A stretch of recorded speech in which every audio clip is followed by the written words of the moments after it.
সরিষা ফুল যেন ভালোবাসার প্রতীক। সরিষা ফুলের কোমলতা স্পর্শ করুক হৃদয়। সরিষা প্রান্তরে মিলুক প্রকৃতির শান্তি। সরিষা ফুলের সৌন্দর্যে ভরে উঠুক চারিপাশ। আজকে তেমন একটি সরিষা ক্ষেতের দৃশ্য নিয়ে আপনাদের সামনে আসার জন্য চেষ্টা করছি। আপনারা দেখতে পাচ্ছেন আমি এখন একটি সরিষা ক্ষেতে অবস্থান করছি। সরিষা ফুল দেখতে অনেক সুন্দর। গ্রাম বাংলার ঐতিহ্যবাহী আকর্ষণ হলো সরিষা ফুল। শীতকালে দিগন্ত জুড়ে হলুদ সর্ষে ক্ষেত এর নজরকাড়া সৌন্দর্য মুগ্ধ করে আমাদের সকলকে। আজকে আমরা তুলে ধরব সরিষা ফুল নিয়ে কিছু কথা। ঘুম হতে আজ জেগেই দেখি শিশির ঝরা ঘাসে সারা রাতের স্বপ্ন আমার মিঠেল রোদে হাসে। আমার সাথে করতে খেলা প্রভাত হওয়া ভাই, সর্ষে ফুলের পাপড়ি নারী ডাকছে মোরে তাই।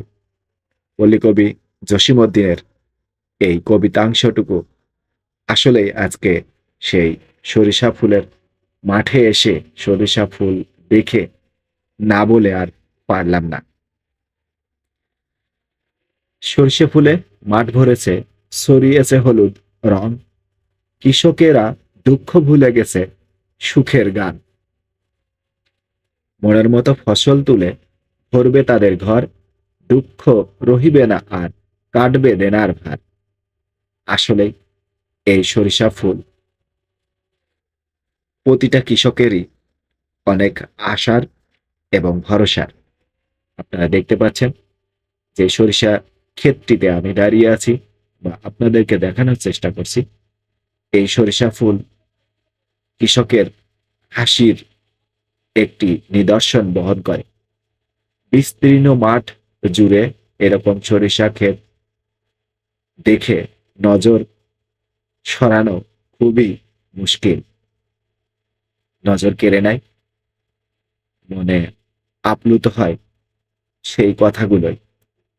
ভোর সকালে শীতল ছোঁয়া, শিশির ভেজা ঘাসে, পূর্ব আকাশে সোনার রবি সকাল হলে হাসে।